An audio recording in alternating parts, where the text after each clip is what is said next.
Welcome back to Morning Dose. You know, buying the perfect gift for someone can be expensive, especially when it's for a wedding.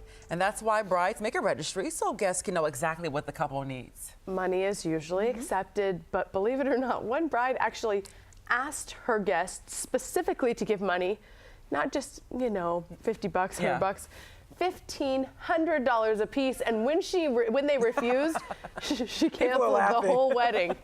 She even broke it off with her fiance. Okay, let's break down what happened. So she wrote this lengthy note on Facebook. She explains her decision to cancel while everybody in the studio is cracking up laughing. So the bride says she and her partner had saved about $15,000 for their dream wedding.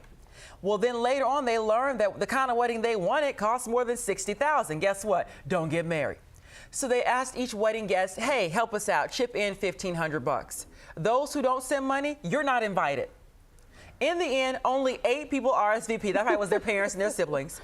The couple then canceled the wedding, and then guess what? They broke up because the groom suggested, why don't we just save this money for a Vegas wedding instead, and she got mad. As you can imagine, this story is garnering plenty of reaction on social media. Courtney on Twitter saying the bride is so selfish, a wedding is just furthering your commitment. What you want is a marriage. A wedding lasts one day. Yes, Courtney. Okay, so another person added, one lucky groom, he got out in time. Yes. Well, so further on the Las Vegas suggestion, which the groom came up with, so props to him for coming up with a solution, because they had saved the $15,000, so they did have a large chunk of money. $15,000, yeah.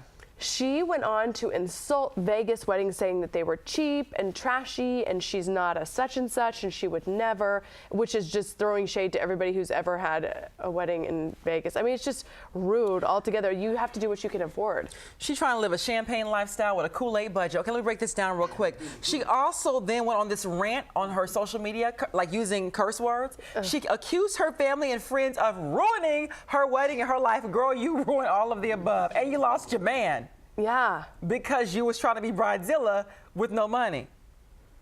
Well. So apparently she's going to go backpacking. She needs to just go soul searching. And I think that's what, hopefully that will happen across the backpacking trip, because I am going to guess she's going to be alone for that. I hope so. Because who's going to join? Negative Nancy on her backpack journey. No, and I think a lot of couples get into this problem because they want to impress people with this lavish wedding. The point is that you're saying your vows to each other before God. You're going into this union. That's great. You don't have to have a $70,000, $80,000, $100,000 wedding to do that. If you can only afford $2,000, then do what you can afford. But you can put a down payment on a house, maybe pay down some of that student loan debt, maybe not go into the wedding with, go into the marriage with debt. That's the worst thing you can do.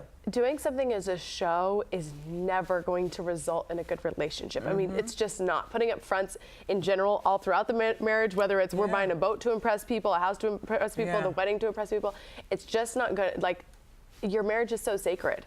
And so to risk that for this party is a little crazy. All right, you guys weigh in on social media if you want to.